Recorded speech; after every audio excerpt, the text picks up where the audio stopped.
Hello hello, j'espère que vous allez bien. On se retrouve aujourd'hui pour parler des livres dont on n'entend pas assez parler, justement. J'ai sélectionné 10 livres que j'ai dans ma bibliothèque, que j'ai lus et appréciés, mais dont j'entends pas assez parler. Alors, je triche un petit peu parce qu'il y a des livres qui sont assez récents, donc c'est normal que vous en ayez pas encore trop entendu parler, mais c'est ceux où vraiment je veux que vous portiez votre attention. Si jamais vous savez pas trop quoi acheter, il faut acheter cela. En premier, je l'ai pris, j'ai la version française et la version anglaise, donc du coup j'ai pris les deux, mais c'est La Terre fracturée de N.K. Jemisin, The Fifth Season en anglais, qui est une saga de fantasy un peu dystopique, mais pas trop, que j'ai absolument adoré. Alors, j'ai absolument adoré le tome 1, j'ai encore le tome 2 et le tome 3 en français, justement publié aux éditions J'ai lu dans ma pile à lire, mais je me la garde parce que je sais qu'une fois que j'aurai terminé, ça va probablement être une de mes sagas préférées de tous les temps, donc c'est pour ça que je me retiens un petit peu de la lire pour pouvoir la savourer.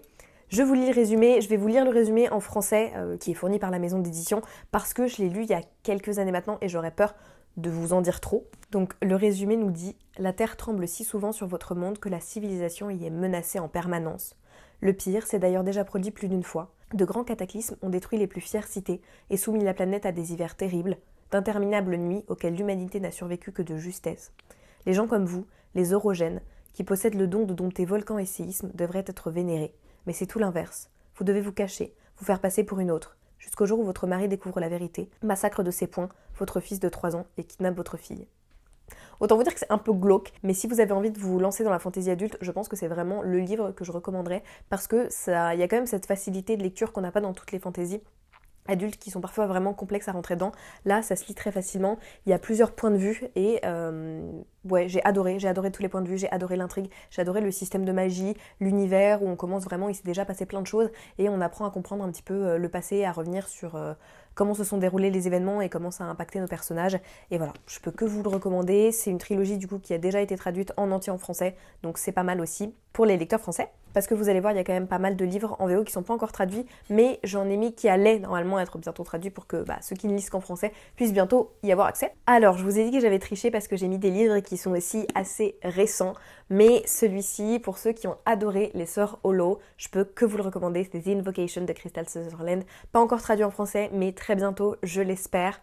C'est encore une fois exactement la même vibe un petit peu que House of Hollow, quoique un peu moins creepy quand même, parce que à l'inverse de House of Hollow, on sait directement où on se place dans celui-ci, c'est-à-dire qu'on sait directement si c'est surnaturel ou pas, puisque on y suit donc 3 personnages, 3 jeunes femmes en fait dont le destin va être lié lorsque une entité maléfique masculine va commencer à s'en prendre aux jeunes femmes qui ont des invocations, c'est-à-dire les invocations c'est se lier en fait à un démon qui va nous permettre d'obtenir quelque chose en retour et donc il y a cette entité masculine qui vient et qui s'en prend à toutes ces femmes pour récupérer leurs invocations et nos 3 personnages vont se retrouver à devoir travailler ensemble pour essayer de protéger ces jeunes femmes et faire tomber cette entité et c'était absolument incroyable, j'ai trop aimé. Le livre audio est vraiment génial, très atmosphérique, encore une fois avec 3 personnages féminins complètement différents mais très attachantes à leur manière, donc je vais pas le répéter plein de fois parce que c'est le principe de cette vidéo, mais je recommande. Alors là, j'ai pris un livre, mais je vous recommande tous les livres de cet auteur, en tout cas beaucoup de livres de cet auteur,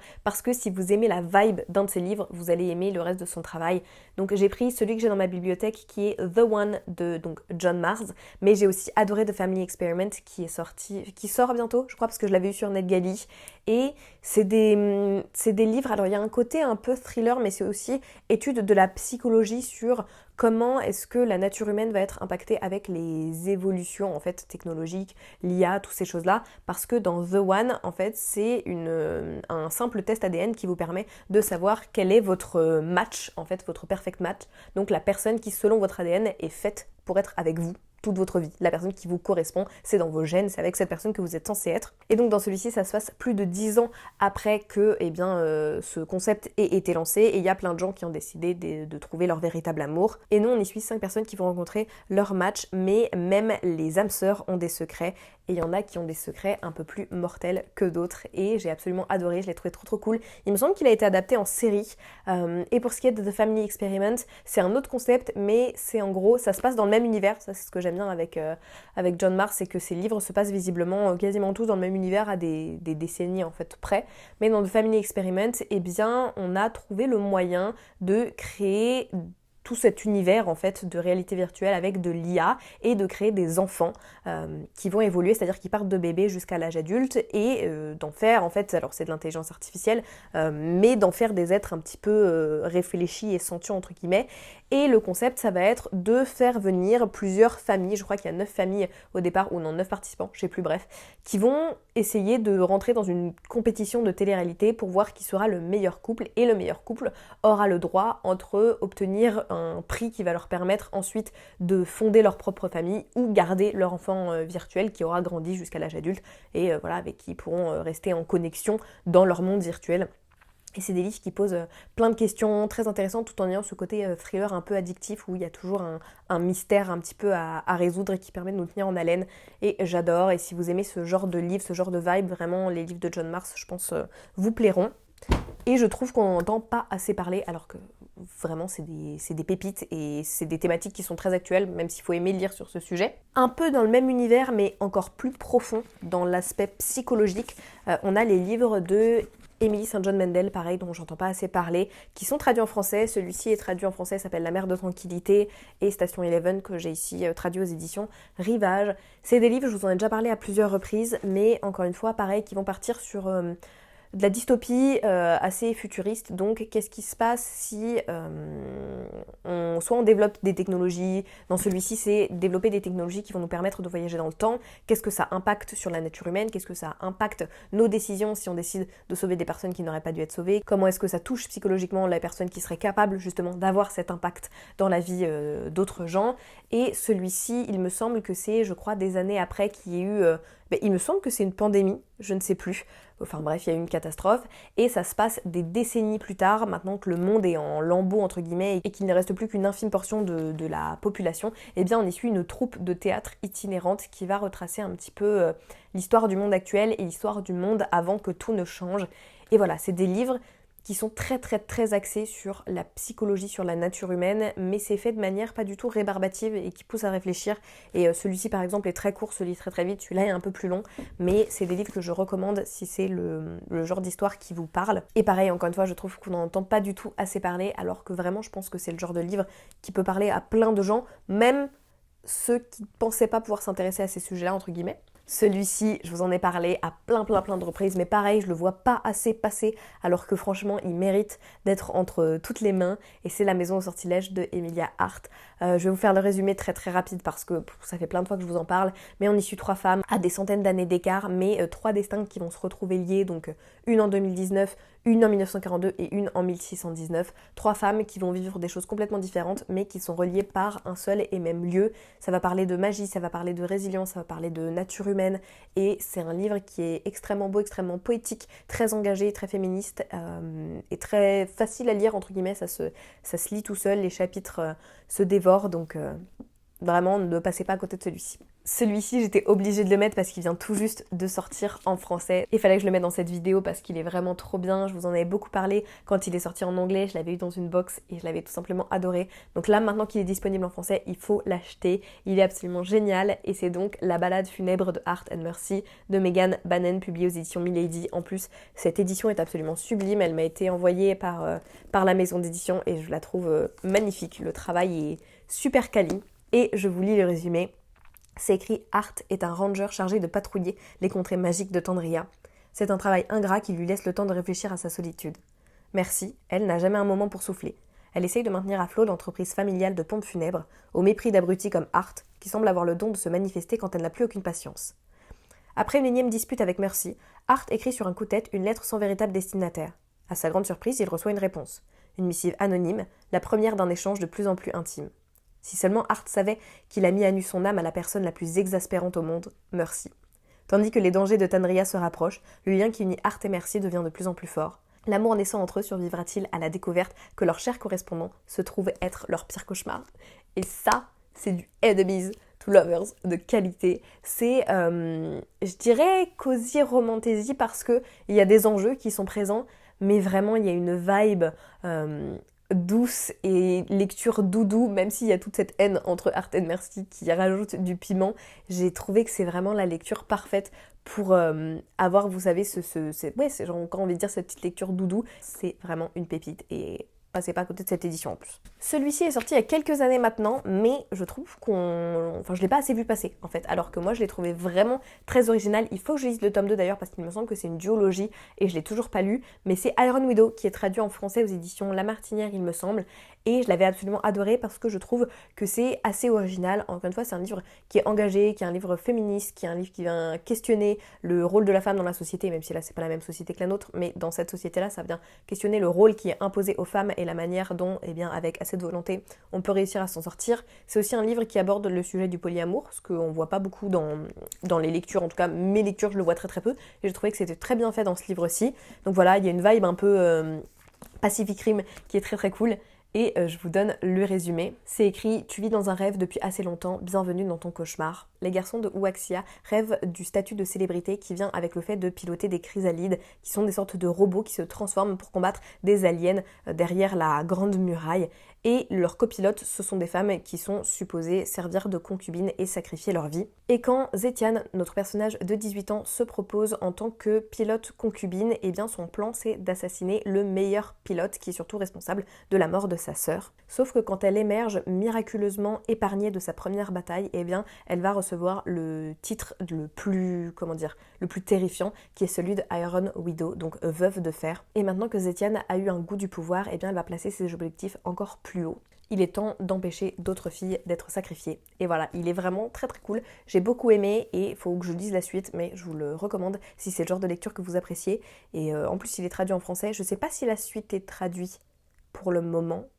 Ça, je vous l'avoue, faudrait que je vérifie. Ensuite, là, je vous en ai mis un qui, encore une fois, n'est pas encore traduit. J'espère très bientôt parce que c'est une pépite. Et c'est The Crimson Moth de Kristen Ciccarelli, qui est, je pense, une de mes dernières lectures favorites. J'ai absolument tout aimé dans ce livre. C'est vraiment la vibe de Serpent and Dove qu'il y avait dans le tome 1, parce que j'ai pas aimé la suite. Mais clairement, c'est un petit peu la même vibe avec un Enemies to Lovers entre une sorcière et un chasseur de sorcières. Et le résumé nous dit « La chose encore plus dangereuse que d'être une sorcière, c'est de tomber amoureuse. La nuit où la vie de Run, donc notre personnage principal, a changé pour toujours, du sang coulait dans les rues.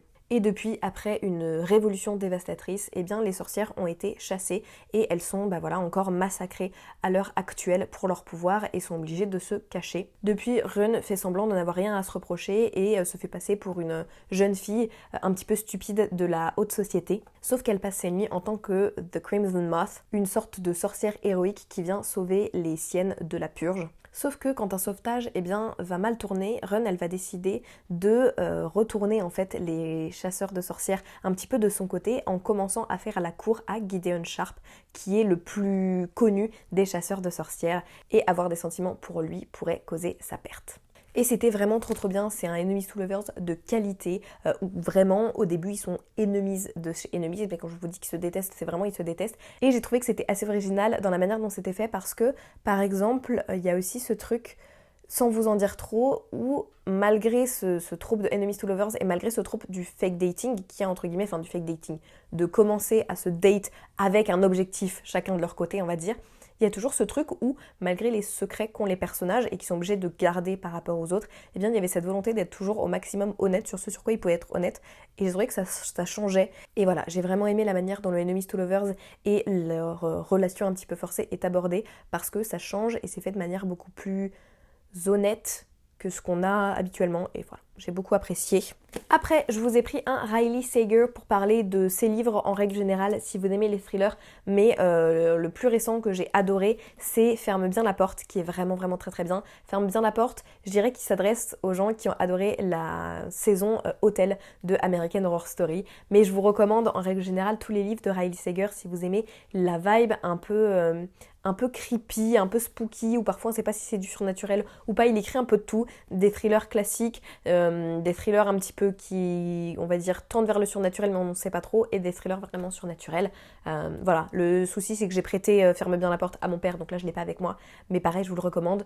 En règle générale, si vous aimez les thrillers, il y en a pas mal qui sont traduits de Riley Sager et je peux que vous les recommander. Ça se lit tout seul, il y a ce côté très page-turner et je trouve pas que ce soit les thrillers les plus effrayants. Par contre, c'est ceux qui vont avoir des super plot twists ou une psychologie des personnages très très intéressante et aussi des retournements de situation en mode il y a un plot twist mais derrière il y en a aussi 5 qui en découlent et ça c'est quelque chose que j'aime bien. Donc je vous recommande les livres de cet auteur en règle générale. Et enfin, j'ai mis celui-ci parce que je vois passer des avis mitigés sur ce livre et je dois vous rappeler à quel point il est incroyable et ce pourquoi vous devez vous lancer si jamais c'est un livre qui peut vous plaire et pourquoi vous pouvez passer votre chemin si c'est pas ce qui vous tente, parce que comme ça évitera que vous soyez déçus si jamais c'était pas un livre qui est fait pour vous et que vous fonciez si jamais ça peut vous tenter. Et c'est donc Emily Wilde's Encyclopedia of Fairies qui est traduit en français chez De Saxus et pour moi c'est une pépite, c'est une cozy fantasy. Alors oui, je dis que c'est une cozy fantasy, je sais qu'il y a beaucoup de gens qui disent que c'est pas une cozy fantasy, mais pour moi cozy fantasy c'est un peu comme Dark Romance, c'est-à-dire que c'est un spectre. Vous avez voilà, deux extrémités. Soit vous êtes vachement dans le cosy, soit vous êtes vachement dans le fantasy. Il y a un entre-deux, comme pour la dark romance, il y a du soft, il y a du moins soft.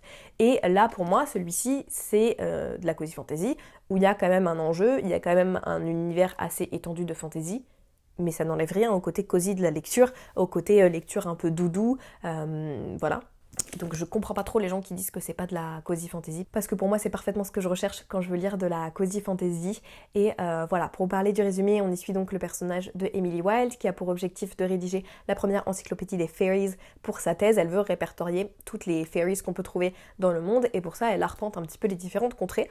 Et là elle va se retrouver dans un petit village où eh bien, elle est censée essayer de discuter un petit peu avec les personnes qui y vivent pour en apprendre plus sur les différents peuples de fées qui s'y trouvent. Sauf que le problème d'Emily, c'est qu'elle n'est pas très à l'aise avec les gens, elle n'est pas du tout sociable, elle aime bien être toute seule et c'est tout.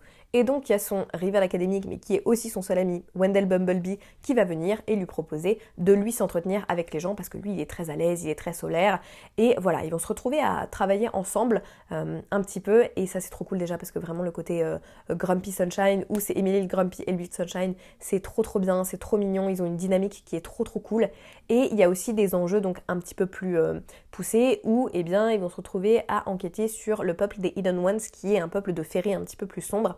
Et en même temps, Emily, elle va se retrouver de plus en plus à questionner la nature même de Wendell. Et voilà, si c'est ce que vous aimez, foncez. Il faut juste savoir qu'il y a un fond de fantasy qui va être exploré quand même, parce que bah voilà, on va aller chercher des réponses autour du lore des fairies et de certaines espèces en question, mais il y a aussi la romance peut-être un petit peu naissante entre Wendell et Emily qui est au cœur de l'histoire, et tout ça c'est enveloppé dans une plume qui est très douce, très poétique, et voilà, une ambiance en règle générale très cosy du livre. Donc si ça vous tente, si ça vous parle, je peux que vous le recommander. Et voilà qui conclut cette vidéo. N'hésitez pas à me dire s'il y a certains livres que vous avez déjà lus et surtout à me dire si jamais vous deviez recommander un livre qui pour vous n'a pas du tout assez de reconnaissance sur les réseaux sociaux littéraires. Eh bien je suis preneuse, dites-le moi en commentaire et peut-être que je ferai une vidéo dédiée où je lis vos recommandations sur ce sujet-là pour découvrir de nouvelles pépites. Et sur ce, moi je vous fais de gros bisous et je vous dis à la semaine prochaine. Ciao ciao.